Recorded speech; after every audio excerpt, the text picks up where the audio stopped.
ذہن تھک جائے تو مصروفیات کم کر دیجئے، اور دل تھک جائے تو مصروفیات بڑھا دیجئے۔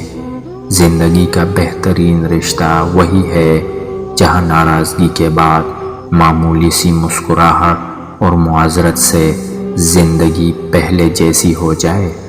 محبت ریت کی طرح ہوتی ہے، کب ہاتھوں سے پھسل جائے پتہ ہی نہیں لگتا۔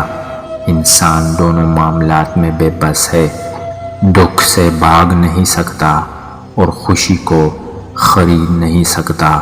چیزیں ٹھیک ہو جاتی ہیں، وقت بدل جاتا ہے، پر ہم پہلے جیسے نہیں رہتے۔ کوشش کریں زندگی میں وہ ایک شخص ضرور ڈھونڈے جس سے یہ بات کرتے ہوئے آپ کو الفاظ کا چناؤ نہ کرنا پڑے۔ خدا کا بندہ وہ ہے جو بندوں کا خدا نہ بنے۔ والدین سے مسکرا کر بات کیا کریں۔ ہم مڈل کلاس لوگ ہیں، ہمارے ماں باپ کے پاس جائیدادیں نہیں، زندگیاں ہوتی ہیں جو وہ ہم پر لگا دیتے ہیں۔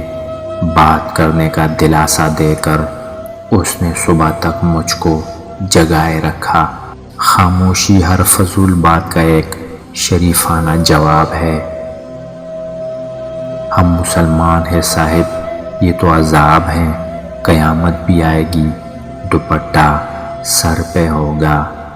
آمدنی تنخواہ سے بہتر ہے، تنخواہ کے سہارے صرف تم اپنی زندگی گزار سکتے ہو، لیکن آمدنی تمہاری قسمت بدل دے گی۔ بیوقوف کے ساتھ بحث نہیں کرنی چاہیے، کیونکہ تماشا دیکھنے والے آپ میں اور اس بیوقوف میں کوئی فرق نہیں سمجھے گا۔